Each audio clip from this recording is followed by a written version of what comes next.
Addressing HIV and keeping people healthy and preventing a decline in their immune system with early antiretroviral therapy soon after diagnosis, you can really dramatically reduce the incidence of active tuberculosis, which will in turn reduce transmission, from person to person, et cetera. So I think addressing HIV can really tackle tuberculosis in a big way. But it's certainly not the only solution, and I think approaches to tuberculosis can also dramatically help outcomes in HIV-infected people. We know that people are often living with their HIV, but then dying of tuberculosis despite being on antiretroviral therapy.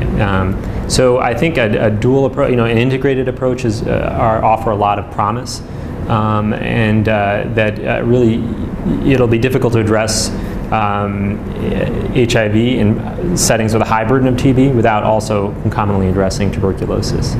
One area that I'm actively interested in my research is understanding more about how tuberculosis is transmitted in settings with really high burdens of both HIV and TB. I think much of what we understand about tuberculosis transmission dynamics are based on community-based epidemiologic studies and molecular epidemiologic studies, which use some techniques to try to understand if one person's tuberculosis is the same as another's and how they relate. A lot of our understanding of TB transmission is from places like San Francisco, New York, it really developed in Europe, but really from the developed world. I think there's a lot of research that needs to be done in settings with generalized HIV epidemics and see how that changes. So one of my active research projects is looking at tuberculosis transmission dynamics in a rural East African setting in Uganda, and trying to understand how people are transmitting to one another.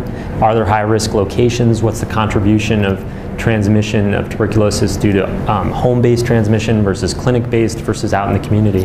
And I think answering some of those questions really can serve as a basis for novel public health approaches to addressing both tuberculosis and HIV.